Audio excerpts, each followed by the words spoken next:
जय हिंद दोस्तों, स्वागत है आप सभी का आपके अपनी यूट्यूब चैनल मिशन यूनिवर्सिटी पर।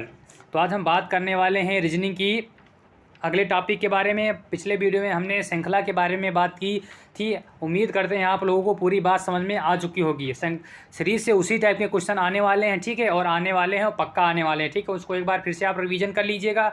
आज हम बात करने वाले हैं संबंध अथवा सदृश परीक्षण के बारे में। बहुत आसान टॉपिक है, बहुत सरल टॉपिक है, केवल आपको एक बार ध्यान से पढ़ लेना है, ठीक है, एकदम अच्छे से। अगर आप वीडियो ओपन कर चुके हैं तो चैनल को सब्सक्राइब कर दें, शेयर कर दें और लाइक भी कर दें, ठीक है। आइए चलते हैं संबंध और सदृश परीक्षण के बारे में कुछ पढ़ते हैं कि ये होता क्या है, ठीक है। निर्देश में क्या लिखा होकर आएगा और आपको क्या क्या करना पड़ेगा, ठीक है। देखते हैं। इस प्रकार की परीक्षा में दो वस्तुओं के संबंध पर विचार किया जाता है। दो वस्तुएं जो किसी प्रकार संबंधित होती हैं, उसके अतिरिक्त संबंधित हो, इसके अतिरिक्त कोई तीसरी वस्तु और दी हुई वस्तु में और चार वैकल्पिक उत्तर दिए होते हैं। अभ्यर्थी को उन वैकल्पिक उत्तरों में से एक ऐसा वैकल्पिक उत्तर छांटना होता है कि जो तीसरी वस्तु और उस पर वही संबंध हो जो कि पहली व दूसरी का होता है। एग्जाम्पल समझते हैं। मतलब ये कहना है कि उसमें एक दिया होगा, तीन वर्ड दिए होंगे, ठीक है। एक संबंधित होगा और तीसरा दिया होगा, उससे संबंधित आपको ढूंढना है। तो एग्जाम्पल की तरह पहले समझ लेते हैं क्या क्या करना है आप लोगों को। जैसे लिखा है गाय, गाय के बछड़ा होता है ना। गाय के जब जन्म देती है तो उसको क्या बोलते हैं, बछड़ा देती है। उसी प्रकार जब शेरनी कोई जन्म देती है तो क्या जन्म देती है, उस शेरनी के बच्चे को क्या कहते हैं, सावक कहते हैं, ठीक है। इसी रिलेटेड आएंगे, ऐसे ही आएंगे, एकदम सरल है, आपको टेंशन नहीं लेना है, वीडियो आराम से देखना है, ठीक है, चिंता नहीं करनी है। आइए आगे देखते हैं। उदाहरण नंबर 2 देखते हैं। जिस प्रकार पुस्तकालय अध्यक्ष का संबंध पुस्तकों से है, उसी प्रकार बैंक का संबंध किससे है। आप बहुत बढ़िया इसमें बता दिया है। जिस प्रकार पुस्तकालय अध्यक्ष का संबंध पुस्तकों से है, उसी प्रकार बैंक का संबंध किससे है। तो ऑप्शन में आंसर लिखा है यहाँ पर कि जिस प्रकार पुस्तकालय का लेखा जोखा और लेन देन करते हैं, उसी प्रकार बैंक धन का लेखा जोखा और लेन देन करते हैं। यानी ऑप्शन इसका डी क्या हो जाएगा, सही हो जाएगा। ये आपके हो गए उदाहरण। अब चलते हैं डायरेक्ट अभ्यास प्रश्न पर, ठीक है। तो इसमें पहला क्वेश्चन क्या है, उड़ना पक्षी। अगर पक्षी जो है उड़ता है, अगर पक्षी क्या करता है, उड़ता है, तो भैया सरकेगा कौन। अब तुमको धरातल कहीं सरकता है, नहीं सरकता है। पेड़ कहीं सरकता है, नहीं सरकता है। हवाई जहाज तो भैया उड़ता है। सरकना का काम क्या होता है, घूंगा क्या का होता है, सरकना, ठीक है। आइए सीखते हैं सेकंड क्वेश्चन पर। बंदूक सिपाही, बंदूक को रखता कौन है, सिपाही। तो कैमरा को कौन रखेगा भैया, फिल्म तो रखेगा नहीं, दृश्य तो रखेगा नहीं, पर्यटक तो रखेगा नहीं, लेकिन फोटोग्राफर रहेगा।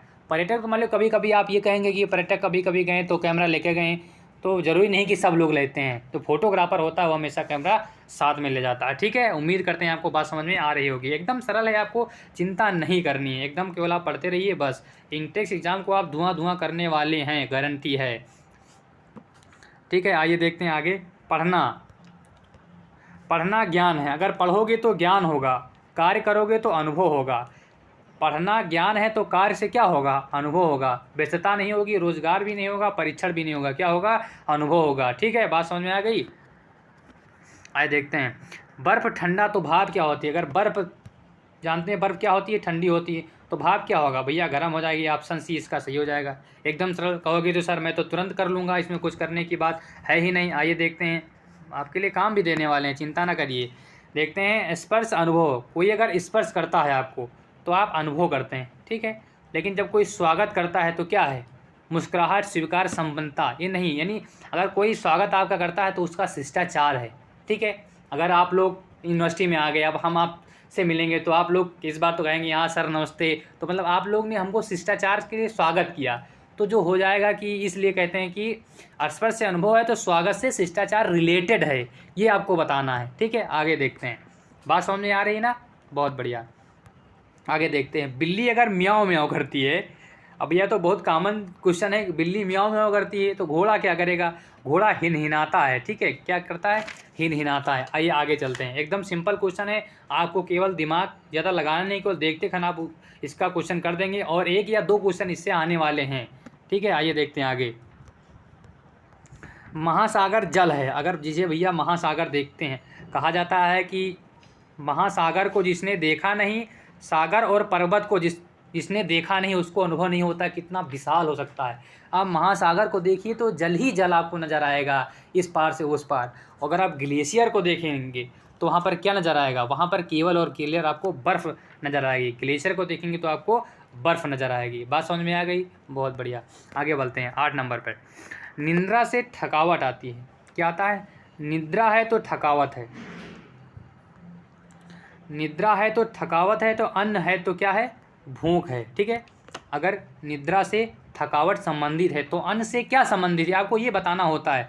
ठीक है, तो क्या संबंधित है? भूख संबंधित है। ठीक है, कुर्सी बैठना तो पलंग क्या का होता है भैया? कुर्सी पर अगर बैठते हो कि नहीं, सब लोग बैठते हो, कॉमन चीज़ें हैं।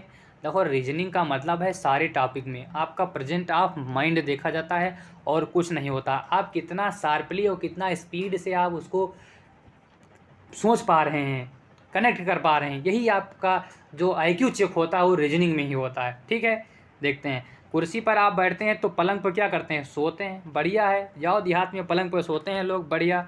मूर्तिकार प्रतिमा, अगर मूर्तिकार जो होगा तो क्या बनाएगा? प्रतिमा बनाएगा। ठीक है, तो दर्जी क्या करेगा? दर्जी कपड़े बनाएगा, और कुछ तो बनाएगा नहीं, डिजाइन तो बनाएगा नहीं, कैंची तो बनाएगा नहीं, मशीन तो बनाएगा नहीं, तो दर्जी क्या बनाएगा? कपड़े बनाएगा। ठीक है, बात समझ में आ गई? बहुत बढ़िया। आइए आगे चलते हैं। काली कली है तो फूल है, तो फूल है तो फल होगा। एकदम बेहतरीन है भैया। कली निकली तो फूल बनी, फूल निकली तो फल बनेगा, एकदम सिंपल। आगे बढ़ते हैं। वीडियो को लाइक कर दें और शेयर कर दें और चैनल को सब्सक्राइब कर दें। और जो हम लोगों का नारा है, सिलेक्टेड है सिलेक्शन दिलाएंगे, इस पर आप भरोसा रखिए। वादा है आप लोगों का, सिलेक्शन करा के ही दम लूँगा। पूरी टीम एकदम मेहनत से कार्य कर रही है आप लोगों के लिए। बस आप लोग ज़्यादा से ज़्यादा वीडियो को शेयर करें और आप लोग अपना सपोर्ट बनाए रखें। ठीक है, आइए आगे बढ़ते हैं। पौधा है तो वृक्ष है, कोई भी अगर छोटा होता है तो पौधा होता है और वृक्ष बन जाता है। और कन्या होती है तो बड़ी होती है तो क्या बन जाती है? महिला बन जाती है। ठीक है, कन्या माँ भी बनती है। आप कहेंगे सर माँ भी तो बनती है, बहन भी बनती है, सहेली बनती है, इससे मतलब नहीं है। कोई पौधा बड़ा हुआ तो उसका नाम क्या हो गया? वृक्ष।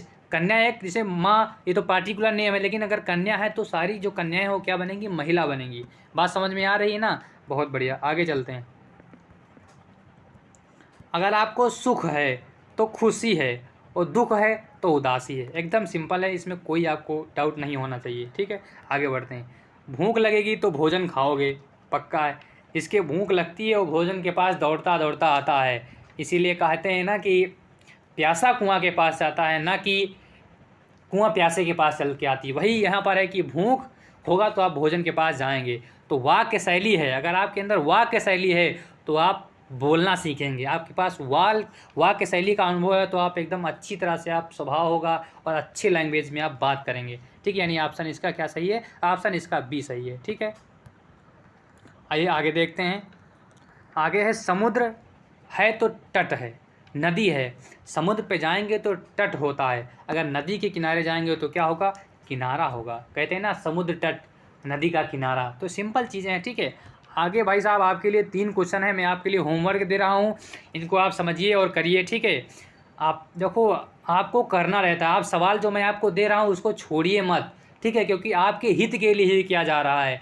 आप छोड़ देंगे तो आपका ही नुकसान है, तो आप छोड़िए ना। क्योंकि यूनिवर्सिटी में आना है, आपको पढ़ना है। यूनिवर्सिटी एक हाई प्रोफाइल स्टैंडर्ड हम लोगों को प्रोवाइड करा देती है। आप अगर यूनिवर्सिटी में आएंगे तो आपका जो माइंड लेवल है वो 20-40% 50% तो ऐसे ही ऊपर बढ़ जाएगा। तो इसलिए आप मेहनत से पढ़ते रहिए, क्योंकि कंपटीशन बहुत ज़्यादा है। सीरियस से पढ़ाई कीजिए। ठीक है, लेकिन आप लोग हमारे चैनल से जुड़े हैं तो हम लोग भी आप लोगों के लिए ज़्यादा से ज़्यादा मेहनत कर पा रहे हैं। ठीक है, तो इसी के साथ दोस्तों, कैसे रही आपकी क्लास, आज की क्लास कमेंट बॉक्स में ज़रूर बताएं। मिलते हैं नेक्स्ट वीडियो में। जय हिंद दोस्तों।